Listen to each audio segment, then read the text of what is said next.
તો મોરબીથી મોટા સમાચાર. મોરબીના જેતપરમાં ખેડૂત આંદોલન પાર્ટ 3 શરૂ થશે. જિલ્લા વાઇઝ કમિટી બનાવવાનું શરૂ કરાયું છે. આંદોલન માટે વિવિધ 6 જેટલી કમિટીઓની રચના કરાઈ છે.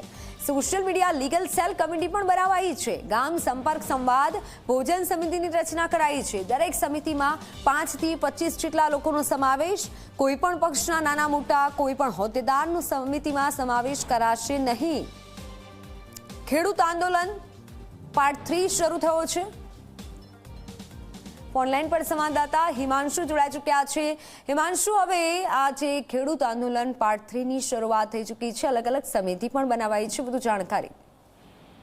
જી મિત્તલ, આપને જણાવી દઉં કે જે રીતે પાર્ટ 3 આંદોલન ખેડૂતોનું શરૂ થવા જઈ રહ્યું છે, તેના ભાગરૂપે જુદા જુદા જિલ્લાના જે ખેડૂત આગેવાનો સરપંચો હતા તેમની સાથે ગત તારીખ 8 અને 9 ના રોજ રાત્રે મિટિંગો કરવામાં આવી.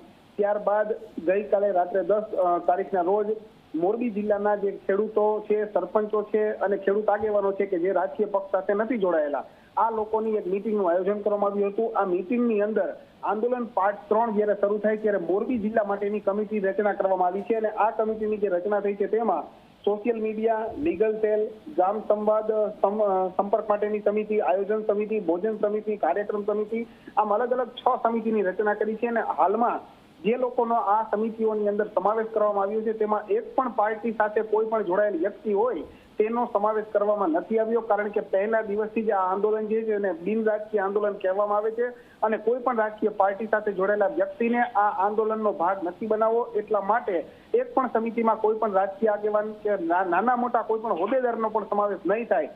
આ રીતે જે રીતે મોરબી જિલ્લાની અંદર કમિટી બની છે, આવી જ રીતે જેટલા જિલ્લાના ખેડૂત આગેવાનો છેલ્લા 2 દિવસની અંદર જેતપર ગામે છાવણી ખાતે આવ્યા હતા, તેઓના ગામની અંદર પણ જિલ્લા અને તાલુકા અને ગ્રામ્ય લેવલ સુધીની કમિટીઓ બનશે. પણ એ કમિટીની અંદર પણ કોઈ પણ રાજકીય પાર્ટી સાથે જોડાયેલા વ્યક્તિને સમાવેશ કરવામાં નહીં આવે તેવી માહિતી હાલમાં જેતપર ગામની આંદોલન સમિતિ પાસેથી જાણવા મળી રહી છે. જી બિલકુલ, આભાર માહિતી બદલ.